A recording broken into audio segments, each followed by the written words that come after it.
dikasihi Tuhan, Engkau dan kebenaran bahwa dalam Yesus dan orang benar sudah dibenarkan karena imanku pada Yesus. Amin. Yes. Baik, Bapak Ibu, belum? Bacanya agak panas, betul? Ya, atau karena saya pakai jaket dulu, rasa lebih panas. Karena dua kulit di dalam tubuh saya ada beberapa orang lainnya, bukan kulit benar. Ya, kulit domba. Oke, baik. Kita kembali membuka firman Tuhan dalam Yohanes pasal 21 ayat yang ke-1.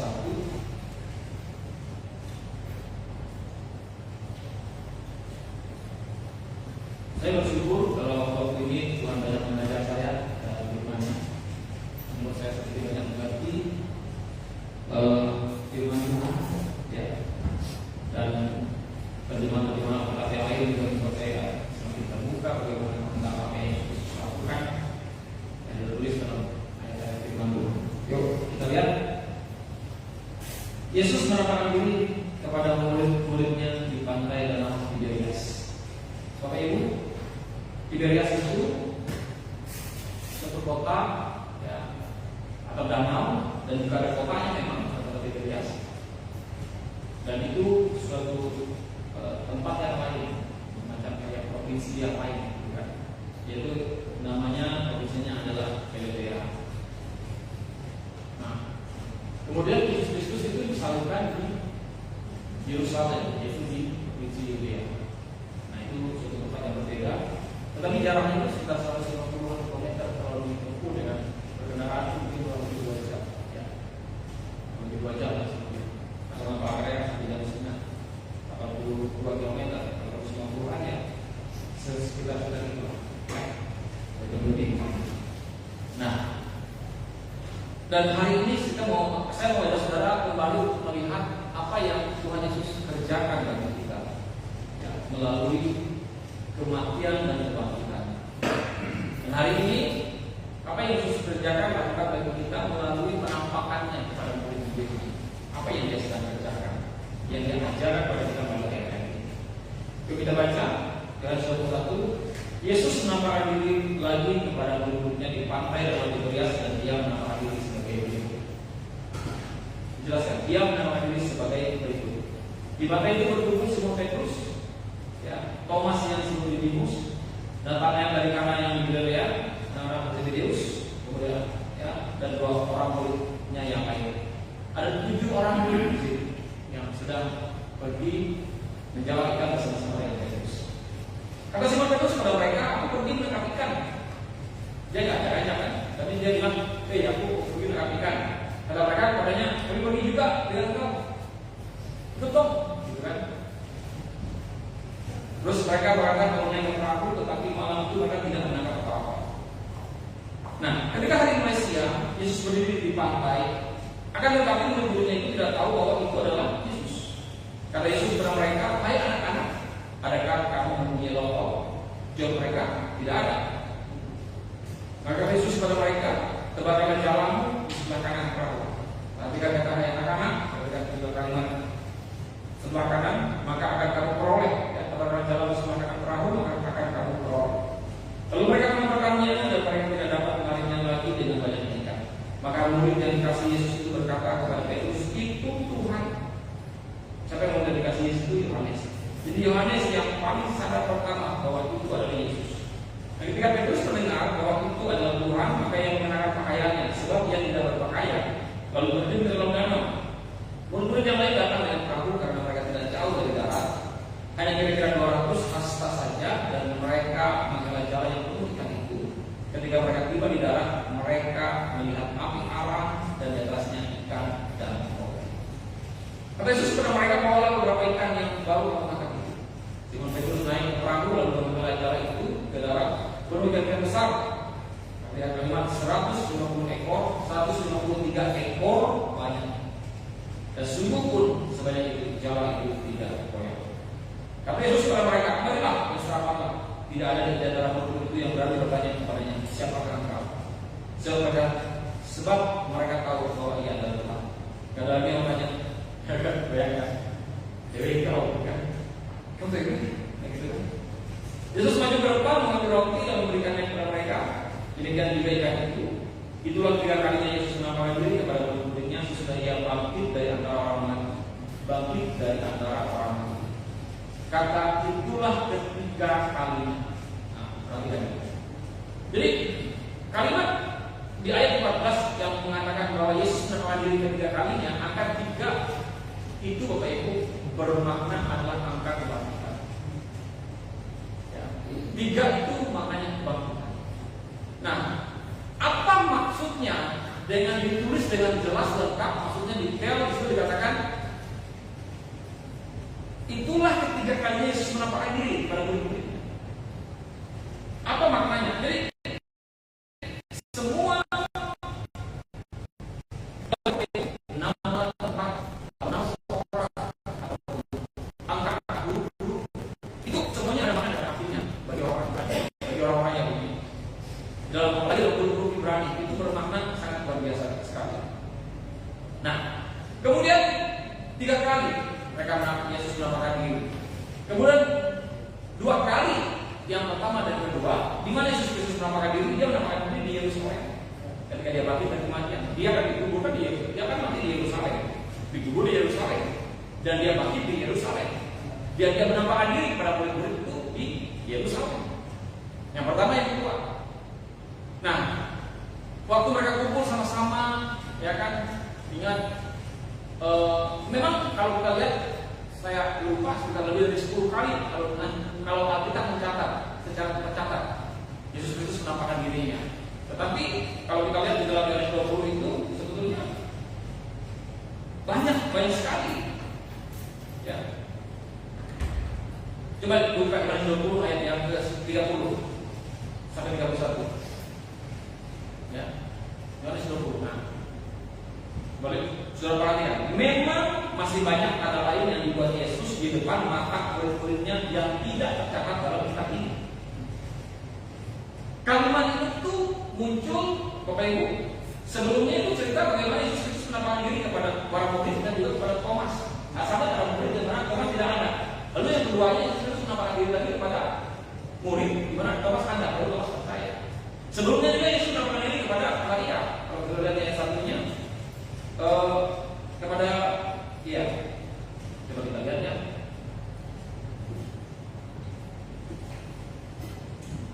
Di ayat yang pertama, ayat 30. Pada hari pertama minggu itu, pagi-pagi benar ketika hari masih gelap, pergilah Maria Magdalena ke kubur itu dan dia melihat bahwa batu telah diambil dari kubur. Sudah baca aja, dia ketemu Yesus di situ. Kemudian di ayat 11, Yesus menampakkan diri lagi kepada, lalu Maria pergi, ayat 11, tetapi Maria berdiri di dekat kubur itu dan menangis, sambil menangis dia menjenguk ke dalam kubur itu. Nah, oke. Kemudian ayat yang 19, ketika hari sudah malam, pada hari pertama minggu itu berkumpulan murid-murid Yesus di satu tempat dengan pintu yang terkunci. Dan mereka takut dengan orang-orang Yahudi pada waktu itu datang Yesus dan berdiri di tengah-tengah mereka dan berkata, damai sejahtera bagi kamu. Itu Yesus Kristus menampakkan dirinya kepada para murid-muridnya. Kemudian dia menampakkan diri yang kedua kepada para murid adalah ketika dia di ayat 24. Tetapi Thomas, seorang dari 12 murid itu yang disebut Didimus, tidak ada bersama-sama mereka ketika Yesus datang di situ. Maka kata murid yang lain itu kepadanya, kami telah melihat Tuhan. Tapi Thomas berkata kepada mereka, sebelum aku melihat bekas paku pada tangannya, saya lihat tahu itu, akhirnya Tuhan menampakkan dirinya dan Thomas itu percaya saat itu. Oke? Jadi 2 kali Yesus menampakkan kepada murid. Pada para murid, yang pertama dia dengan Maria secara pribadi, Maria Magdalena, tetapi kepada para murid dalam iman tercatat bahwa 2 kali dan yang ketiganya dan semua yang kedua kali itu terjadi di Yerusalem. Nah makanya di ayat 30 dan 31 itu ceritanya kayak semacam berhenti gitu, ya. Lalu ada cerita lagi di pertemuan lagi yang ketiganya di suatu tempat yang lain. Makanya ayat 30 dikatakan seperti ini. Memang masih banyak hal lain yang dibuat Yesus di depan mata murid-muridnya yang tidak tercatat dalam kitab ini.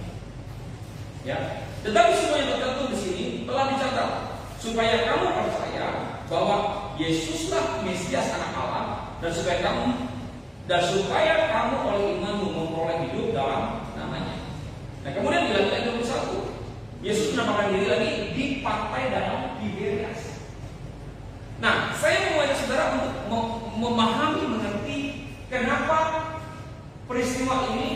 para rasul, terutama Petrus, harus pulang ke Tiberias, bukan ke Kanaan, harus pulang ke Galilea, harus pulang ke kampung halamannya. Padahal mereka sudah berjumpa dengan Yesus di Yerusalem. Betul kan? Dia sudah berjumpa dengan Yesus, tapi kok mereka pulang gitu loh? Pulang aja ke Yerusalem, ke Galilea, pulang aja ke kampung halaman mereka. Mungkin ada yang orang Kapernaum, ada yang orang Tiberias, ada orang Galilea, ada beberapa kota-kota di sekitar sekeliling pantai dan Galilea itu. Nah, ini yang jadi pertanyaan. Kenapa para murid, terutama Petrus, harus pulang? Padahal dia sudah berjumpa dengan Yesus, dia sudah melihat Yesus secara langsung, menampakkan dirinya.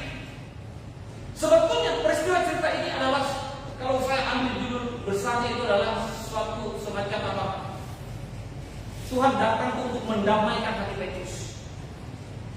Semacam sebuah perdamaian, di mana memenangkan kembali hati Petrus, yang di mana dia sangat-sangat merasa bersalah. Coba saudara ikuti saya, kita berusaha untuk memahami apa yang dialami oleh Petrus.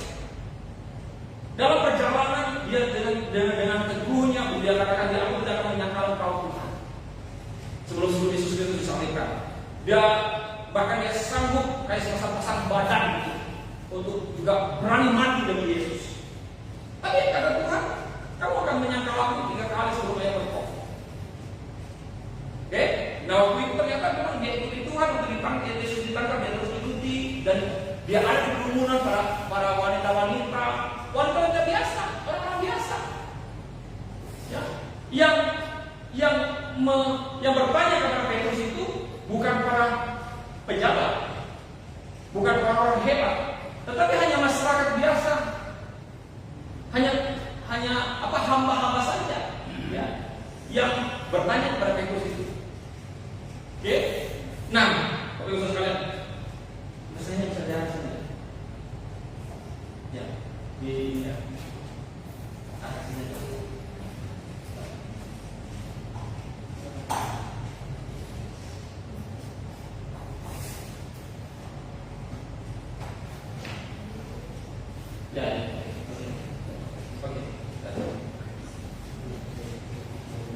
Nah, jadi itu adalah hal biasa saja, orang biasa.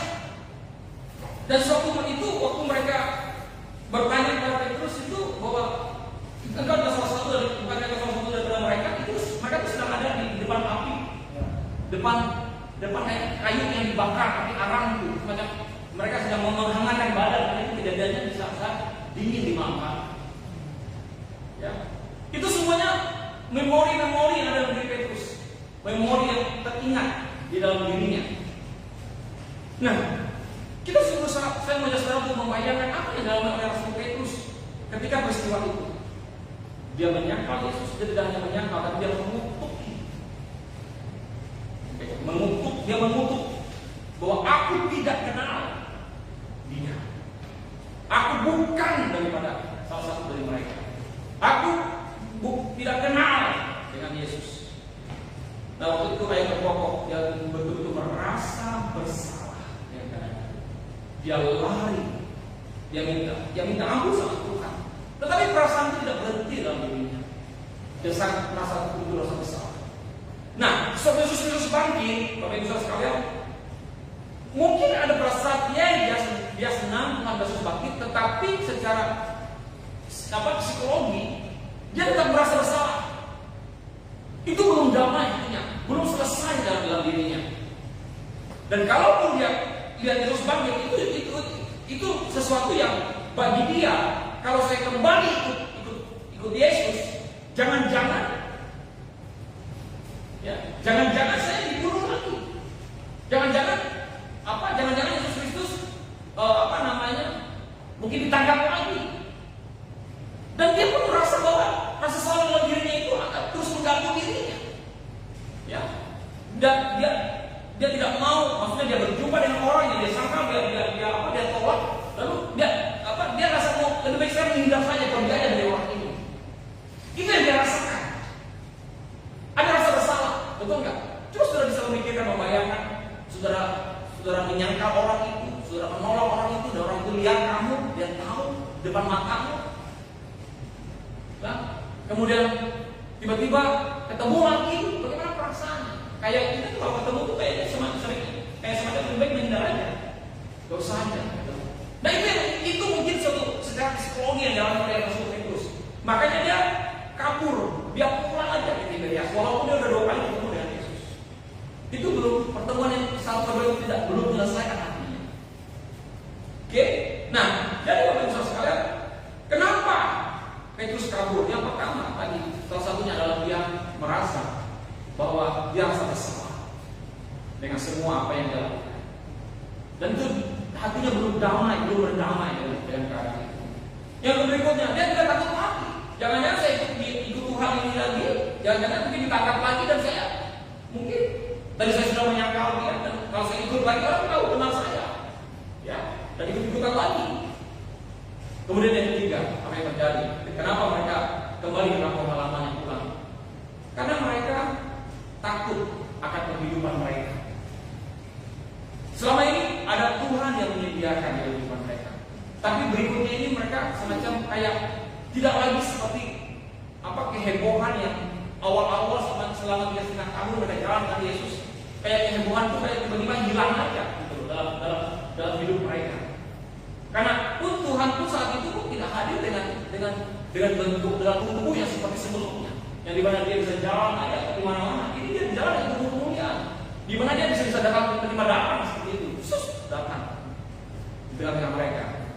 Itu euforia itu tidak kayak sebelumnya. Dan makanya mereka berpikir bagaimana kehidupan kami, bagaimana kami makan, dan juga mereka takut akan hari esok apa yang akan mereka hadapi, takut akan kehidupan mereka apa yang mereka makan. Nah itu yang terjadi, Bapak Ibu sekalian. Ya, jadi kemudian yang berikutnya, kenapa mereka kabur? Mereka berpikir mungkin Yesus Kristus berubah, mungkin Tuhan sudah berubah, tidak lagi memperhatikan kehidupan mereka. Itu yang mungkin ada dalam pikiran mereka. Tapi kenyataannya bahwa Tuhan Yesus tidak berubah. Amin. Tuhan Yesus tidak berubah.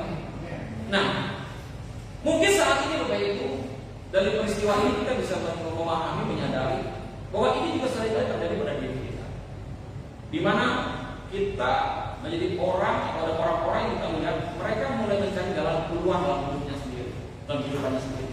Ada orang-orang yang dihadapkan yang satu kehidupan di mana mereka berusaha untuk mencari jalan keluar. Seperti para murid ini, mereka tuh kayak mencari jalan keluar dengan apa yang mereka hadapi. 3,5 tahun mereka sudah cukup dengan Yesus bersama-sama jalan, tapi tiba-tiba peristiwa itu menggegerkan, menggemparkan satu kota, bahkan satu negara itu digemparkan dengan peristiwa itu. Dan mereka ada terlibat dalam sana. Saya bisa membayangkan, ya kan, orang akan ada sembunyi semuanya, tiarap semuanya. Jangan sampai dikenal oleh orang. Saya adalah salah satu bagian dari hati Yesus ini. Berikut Yesus seperti itu. Coba saja kalau saudara pikir ada seorang yang ditangkap ketahuan sebagai penjahat misalnya, Yesus juga penjahat, tapi kita ibaratkan seperti itu. Walau saudara akan berusaha untuk menghindarkan supaya dia nggak tahu bahwa saudara adalah bagian daripada itu. Jangan seperti itu. Dalam pemilihan kepala daerahnya kita berusaha untuk sembunyi, jarang. Ternyata yang kita jagokan kalah. Iya kan?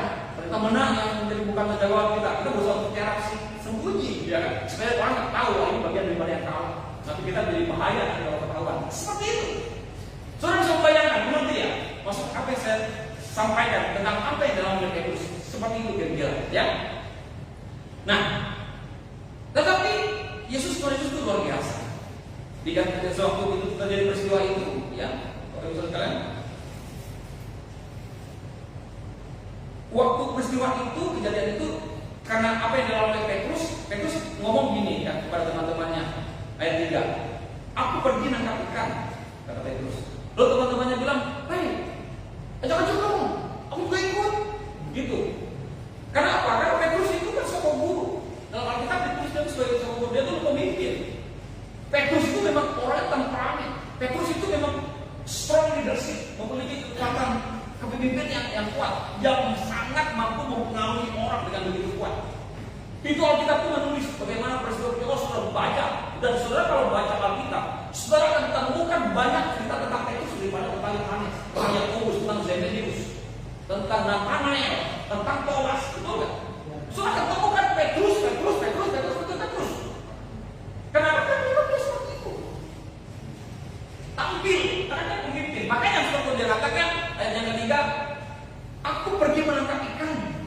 katanya gitu. Dan kata teman-teman yang lain, kami pergi juga dengan engkau. Ubawai, ikut. Lalu hikei, gitu kan. Lalu mereka berangkat menaik perahu, tetapi malam itu mereka tidak menangkap apa-apa. Itu dia. Mereka pikir mereka bisa, ya. Tetapi apa yang terjadi? Mereka nggak menangkap. Ya.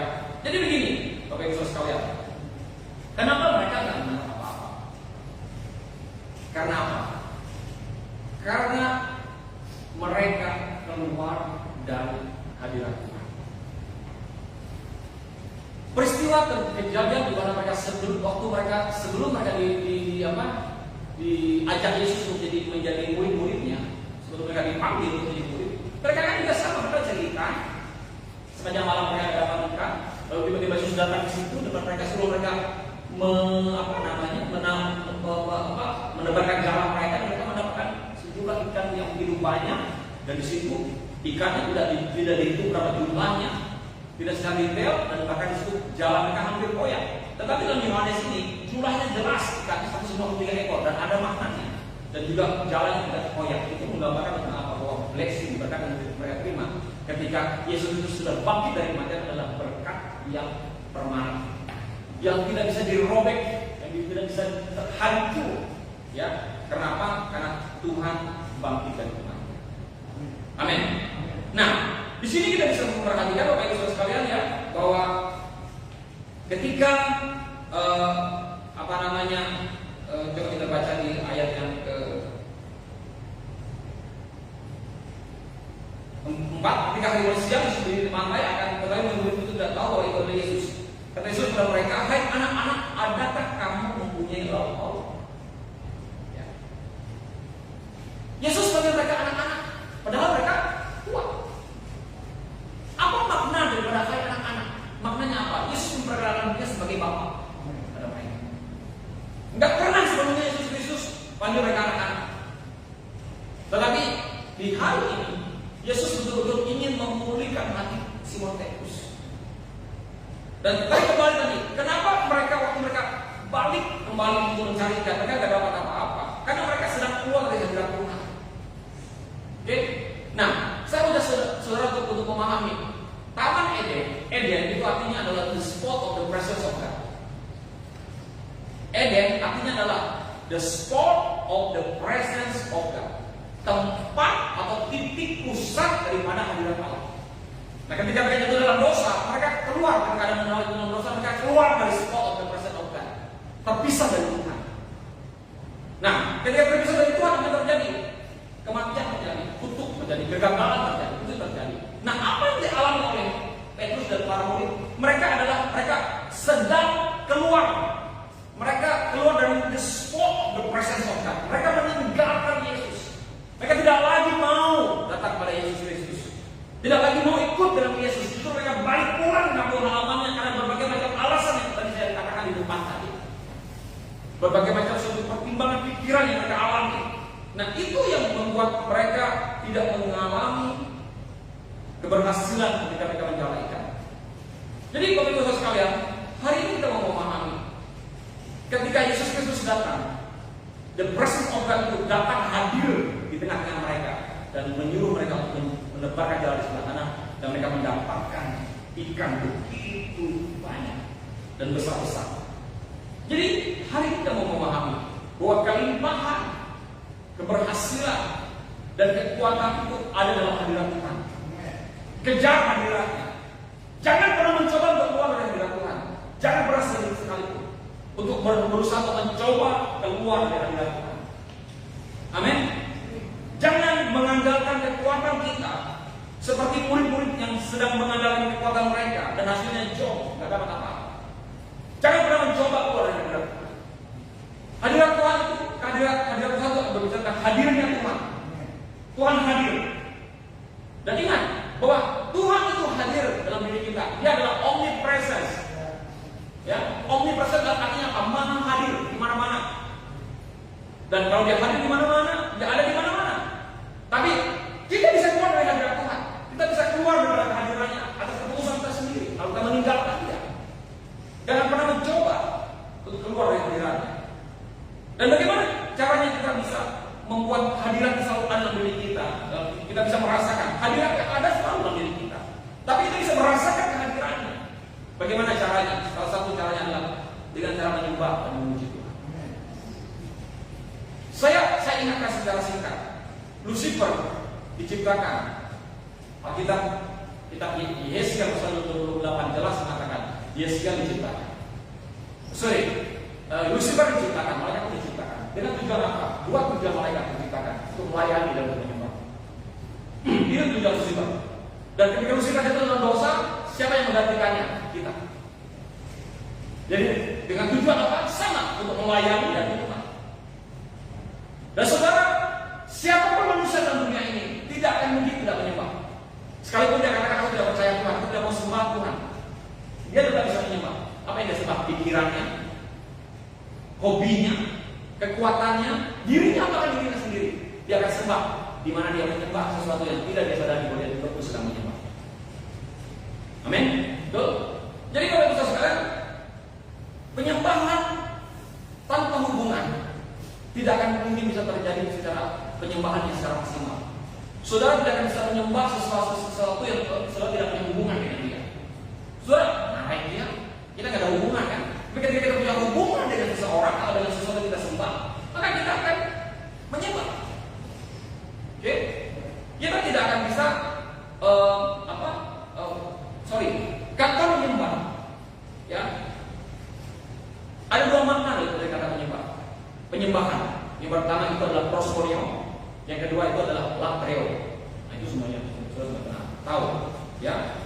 Proskuneo itu artinya seperti mencium.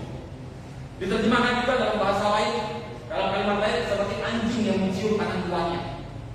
Nah, latreo itu adalah artinya adalah hadiah. Latreo itu hadiah. Nah, artinya apa? Jika menyembah itu adalah mencium, tidak mungkin saudara mencium seseorang tanpa hubungan. Betul? Kalau kita mencium didasarkan karena hubungan, itu karena jarak. Kalau kita mencium seseorang, itu didasarkan oleh apa? Karena hubungan kita dengan seseorang itu karena jarak dengan seseorang itu. Hah? Karena hubungan kita dengan orang itu. Betul? Nah, kita akan bisa mencium Tuhan, kita akan bisa menyembah Tuhan. Itu karena hubungan kita. Makanya kalau penyembahan tanpa hubungan, itu akan menjadi penyembahan yang tidak ada artinya. Dan orang tidak akan mungkin datang kepada raja kalau dia tidak bawa hadiah. Jangan coba-coba datang kepada raja tanpa hadiah. Alkitab mencatat menulis, setiap kali orang datang kepada raja, ingat waktu mereka datang kepada sahabat Salomo, sampai Ratu Batsheba pun membawa hadiah untuk Salomo. Dan itu di Alkitab dijelaskan bagaimana seseorang harus membawa suatu buah tangan hadiah atau oleh untuk datang kepada raja. Nah, demikian juga dengan apa yang kita lakukan. Ketika kita mau datang kepada Tuhan Raja atau seorang raja, kita harus membawa latreo, membawa hadiah. Apa hadiah kita? Penyembahan. Apa hadiah kita? Hati kita. Jadi penyembahan tanpa tanpa hubungan, kita akan menjadi seorang penyembah yang gagal. Karena penyembahan itu adalah hubungan kita dengan Tuhan. Nah, ini yang perlu kita pahami, Bapak Ibu Saudara sekalian. Nah, disitulah dimana ketika kita mulai menyembah, itu kita bisa merasakan kehadiran Tuhan. The process of God kita bisa alami, kita bisa rasakan. Dan Tuhan menunjukkan dirinya untuk kita bisa rasakan. Amin. Dan Tuhan ketika dia hadir, ketika kita merasakan kehadirannya, ketika dia hadir dalam kehidupan Petrus dan para teman-teman saat itu, sudah perhatikan, terjadi penyediaan dan lipat ganda. Katakan amin. Nah, di situ Bapak Ibu Saudara sekalian, Petrus itu masalah salah. Tetapi ketika Tuhan panggil dia, ayo anak-anak, adakah kamu mempunyai lauk pauk? Tuhan Yesus tidak datang dengan menghakimi. Petrus, kenapa engkau tiba-tiba meninggalkan aku? Ya, dia tidak panggil Petrus seperti itu. Kenapa engkau tinggalkan aku? Kenapa engkau tidak setia kepada aku? Dia tidak tanya seperti itu. Tapi dia katakan, anak-anak, itu semacam kayak apa yang panggil anaknya? Oh, nak, kayak itu. Mereka kabar, apa kabar kalian? Gimana? Selamat belum? Seperti itu. Apakah kamu punya lauk pauk? Karena mereka akan pergi Yerusalem, kembali ke kampung halamannya, kan salah satunya adalah berhubungan dengan penyediaan. Makanya Tuhan hadir untuk meneduhkan, mendamaikan Simon Petrus bahwa dia datang tidak untuk menghakimi. Sekalipun Simon Petrus dengan begitu banyak kesalahan atau penuduhan yang dia alami, tapi dia katakan, hai anak-anak. Kemudian yang kedua, saudara perhatikan, tebarkan jalanmu di sebelah kanan. Lihat 6. Tebarkan jalanmu di sebelah kanan perahu, maka akan memperoleh. Lalu mereka menebarkannya dan mereka tidak dapat menariknya lagi dengan banyaknya ikan. Tebarkan jalanmu di sebelah kanan itu artinya apa? Artinya apa yang engkau butuhkan, engkau dapatkan. Jadi sebelah kanan itu berbicara tentang kebutuhan yang kau dapatkan, penyediaan yang terjadi itu sebelah kanan. Sebelah kanan juga berbicara tentang grace. Sebelah kanan itu lambang kasih karunia, sedangkan kiri itu lambang kutuk. Oke? Sebelah kanan itu adalah lambang kasih karunia, kiri lambang kutuk. Nah, saya mau ajak saudara mengingat kembali beberapa peristiwa yang berhubungan dengan sebelah kanan. Firman Tuhan mengatakan, ketika Yesus Kristus naik ke surga, dia duduk di sebelah kanan Allah Maha Kuasa. Betul? Dia duduk di sebelah kanan Allah Bapa yang Maha Kuasa. Kemudian ketika perumpamaan tentang domba dan kambing, di mana domba ditempatkan? Di sebelah mana? Di sebelah kanan. Kambing di mana? Di sebelah kiri.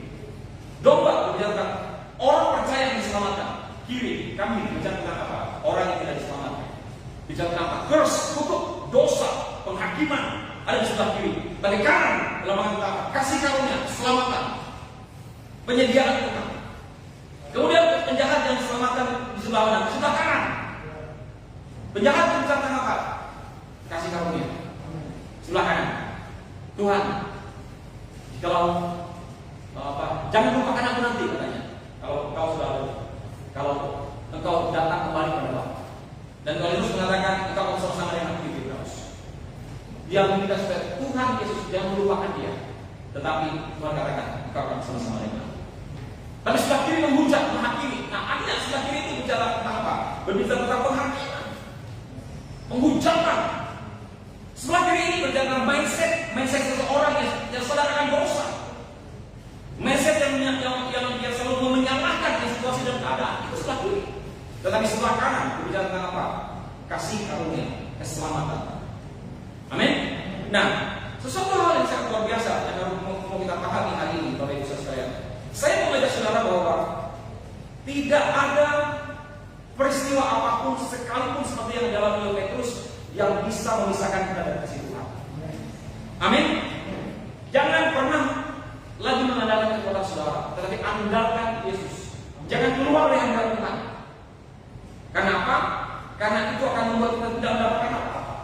Kemudian yang berikutnya saya mau saudara pahami bahwa apa yang dialami oleh Petrus merasa bersalah, Petrus merasa tertuduh, Yesus merasa bahwa dia dihakimi oleh perbuatannya. Tetapi Yesus Kristus datang untuk mendamaikan hati Petrus bahwa apa yang dia perbuat Tuhan tetap mengasihi dia. Dan apa yang dia perbuat tidak akan merusak, tidak akan menggagalkan kasih Tuhan, tidak akan memisahkan dia dari kasih Tuhan. Nah, hal ini saya mau ajak saudara untuk melihat di ayat-ayat berikutnya. Ayat ini, para murid mengikuti.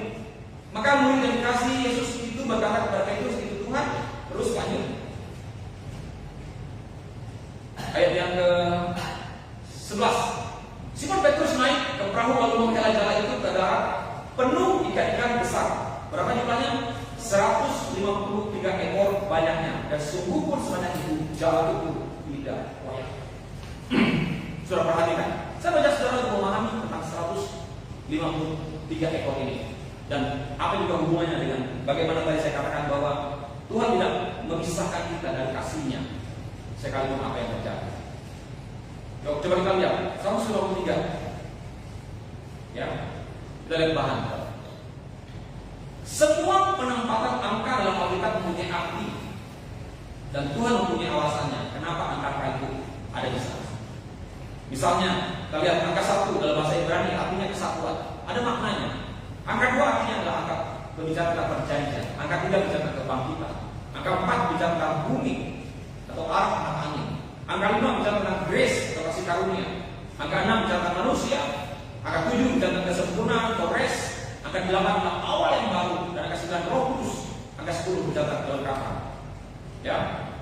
Kejadian 8 ayat 4 dikatakan, ya, dalam bulan yang ke-7 pada hari yang ke-17 bulan itu terkandaslah bahtera itu pada pegunungan Ararat. Sudah perhatikan, bulan yang ke-7, 7 melambangkan tentang rest, oke, dan 17 menggambarkan tentang angka kemenangan. Kita akan lihat. Dan di tanggal 17 bulan 7 ini adalah hari di mana hari yang sama, peristiwa yang sama kejadiannya dengan apa? Dengan kebangkitan Yesus dari Yerusalem. Bulan ke-7 rest. Hari yang ke-17 Bahtera Nuh kandas di Ararat, yang artinya adalah hari kebangkitan Yesus. Ararat artinya adalah kutub yang dijungkir balikan. Itu arti Ararat. Arti makna dari kata Ararat itu adalah kutub yang dijungkir balikan.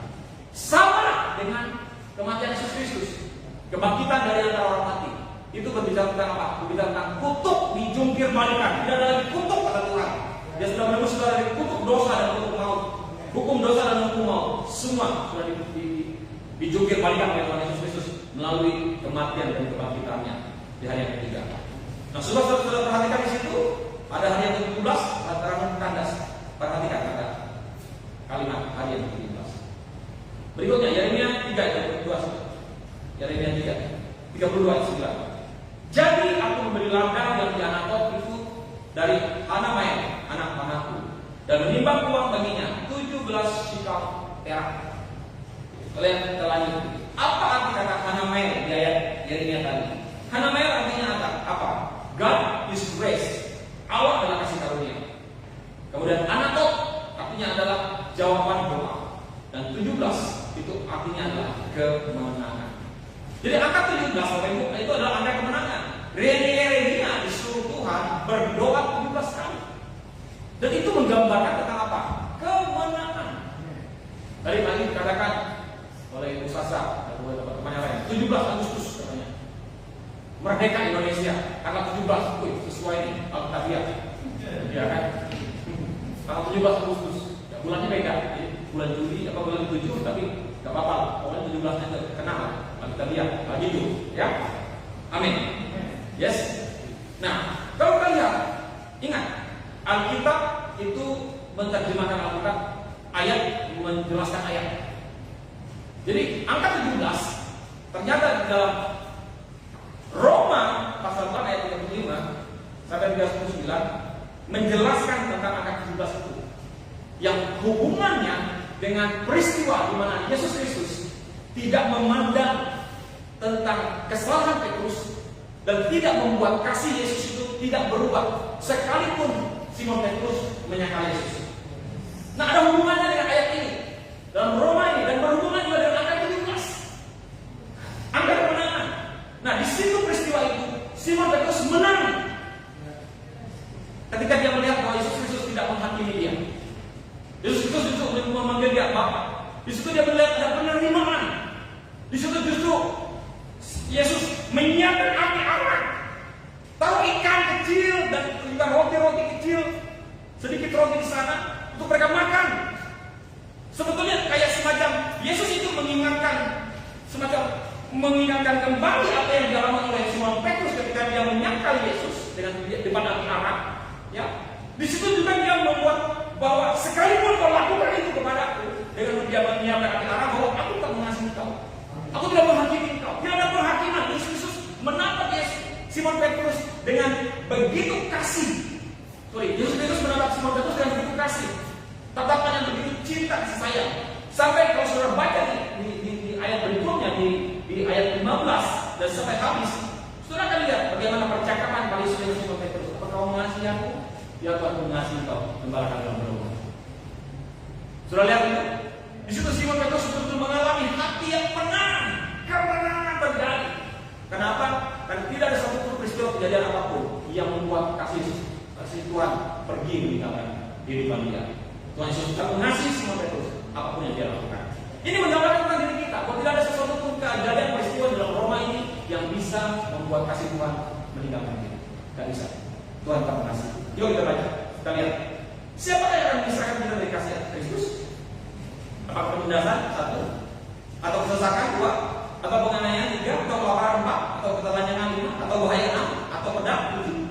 Sebab aku yakin bahwa baik maut ke 8 maupun hidup ke 9, baik malaikat ke 10, ya, maupun pemerintah-pemerintah 11, baik yang ada sekarang 12 maupun yang akan datang 13, atau kuasa-kuasa 14, baik yang di atas yang 15 maupun yang di bawah 16, ataupun sesuatu makhluk lain yang 17. Genap, persis, perfect. 17 kali, 17 peristiwa. Ya, tidak akan dapat. Sama kita baca 1, 2, 3. Tidak akan dapat memisahkan kita dan kasih Allah yang ada dalam Kristus Yesus Tuhan kita. Luar biasa. Tidak ada mau malaikat kah, mau manusia kah, mau peristiwa apakah, ketelanjangan kah, kelaparan kah, kesesakan kah, penganiayaan kah, bahaya, kekurangan, pedang atau apapun.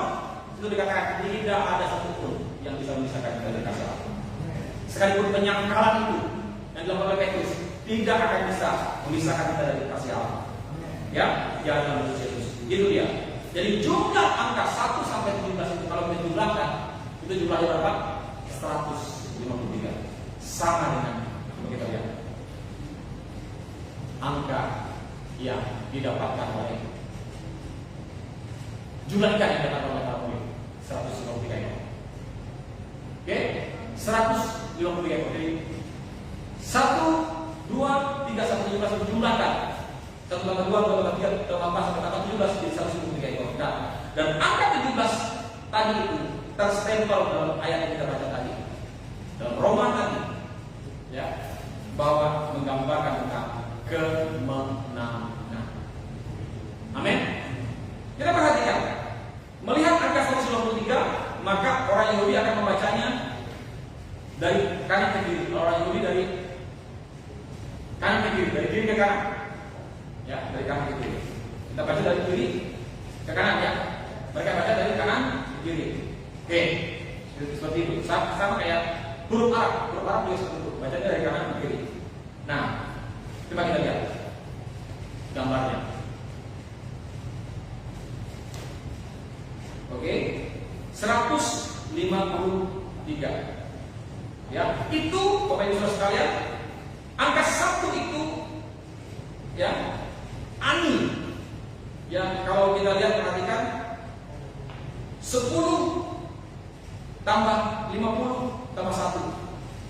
Ya. Kemudian tulisannya yang kita lihat H 1 tambah 5. Itu ada dua angka. Kemudian Elohim yaitu 1 40 tambah 10 tambah 5 tambah 1. Dan total semua itu kalau ditambahkan itu adalah 153. Jadi dalam bahasa Ibrani angka 1 itu dibaca itu seperti ani. Gitu loh. Kemudian angka 5 itu dibaca H. 3 itu dibaca dengan Elohim. Ya, jadi dalam bahasa Ibraninya ani ha Elohim, atau dalam bahasa Inggrisnya I am the God, I the God, I am the God.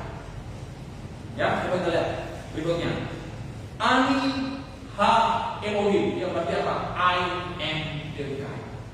Jadi Sobat Petrus mengatakan jumlah ikan itu adalah 153. Dia itu menyebutkan seperti ini, Ani ha Elohim. Dan dia mengatakan I am the God. Waktu dia teriak seperti itu tuh, teman-temannya itu langsung nangkap. 153 langsung dalam pikiran mereka langsung I am the God. Itulah pikiran mereka. Seperti itu. Itu menunjukkan apa? Bahwa Tuhan menyatakan dirinya bahwa aku adalah Tuhan untuk hidup. I am your provider. Apapun yang kau alami, dia katakan aku penyedia dalam kehidupanmu. Aku yang membebaskan kau. Aku yang memberikan kemenangan padamu. Aku yang mencukupkan segala kebutuhanmu. Aku kan yang memulihkan, dan aku kan yang menyembuhkan engkau. Ketika dia mengatakan I am the God. Ani ha Elohim. Amin. Sudah perhatikan itu jumlahnya 153. Lanjut kita lihat.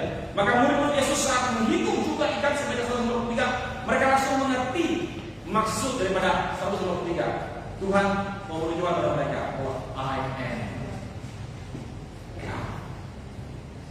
Aku adalah Allah untuk hidup. Situ mereka baru menyadari. Dalam kehidupan kita Bapak Ibu, kita mengetahui Yesus hidup.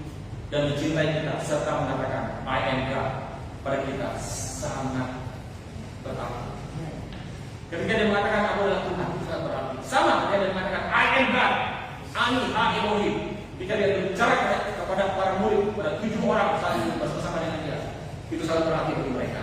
Itu semacam deklarasi, suatu deklarasi penting bagi mereka, suatu pengakuan bagi mereka bahwa Tuhan itu adalah tetap Allah bagi mereka. Aku Tuhan yang tidak berubah, aku Tuhan yang sama dulu bersama-sama dengan kau. Itu yang Tuhan lakukan. Dan mereka perlu mendapatkan kewahyuan kehadiran Tuhan dalam kehidupan mereka. Amin. Yohanes 24, 21 ayat 14. Ya, kita lihat. Itulah ketika kami Yesus menampakkan diri pada murid-muridnya sesudah ia bangkit dari antara orang mati. Tadi saya sudah sampaikan. Oke, baca. Kita lanjut. 3. Ya, tadi dikatakan. Ya. Itulah ketiga kalinya, kata 3 kali tadi Yesus menampakkan diri kepada murid-muridnya sesudah ia bangkit dari antara orang mati. Nah, angka 3 adalah lambang kebangkitan. Inilah cara Yesus menampakkan dirinya setelah dia bangkit. Dia katakan, aku masih Yesus yang sama, yang ingin dekat denganmu. Amin. Dekat Yesus, kelemahan kita menjadi kekuatan kita. Maka firman Tuhan mengatakan, kata Paulus mengatakan, justru dalam kelemahan itu kuasa Allah sempurna. Apa yang maksudnya Bapak Ibu sekalian? Kita mau memahami bahwa kita datang kepada Tuhan. Kita harus melihat bahwa bukan karena kita, dan karena Tuhan. Bukan karena kekuatan kita, dan karena kekuatan Tuhan. Karena Dialah kekuatan kita. Bukan karena gagah perkasa kita. Jangan pernah keluar dari hadiratnya. Jangan pernah seperti mereka 7 orang ini. Mereka pergi meninggalkan Yesus. Tapi untung Tuhan itu baik. Tuhan Yesus baik. Apa yang dia lakukan? Dia hadir dalam kehidupan mereka, memulihkan hati Petrus, memenangkan hati Petrus, dan Petrus menang. Dan dia melihat bahwa ternyata Tuhan adalah Allah yang tidak berubah. Dan Tuhan yang sama sedang bekerja dalam diri Petrus saat ini. Dalam cerita ini adalah Tuhan itu juga bekerja dalam diri kita.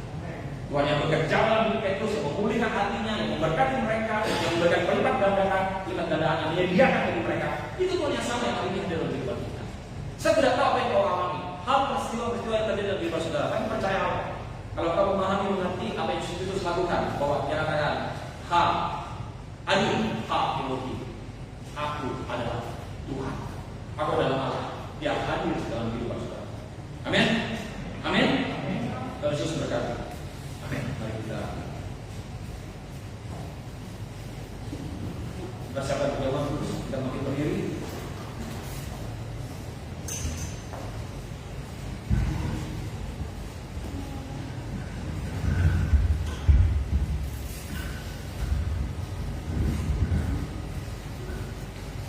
Terima kasih Bapak.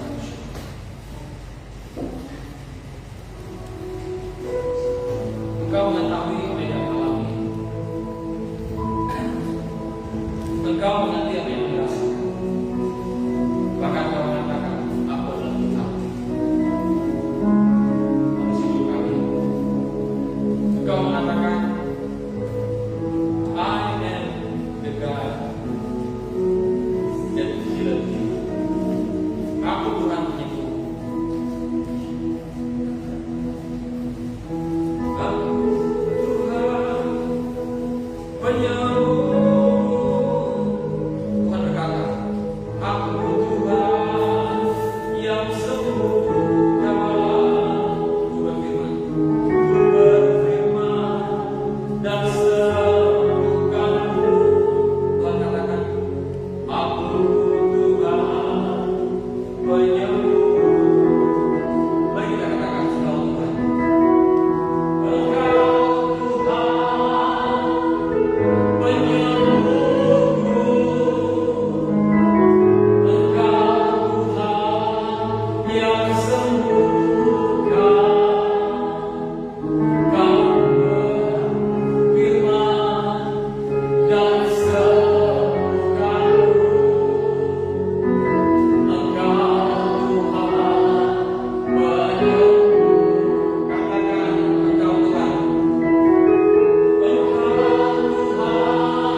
dan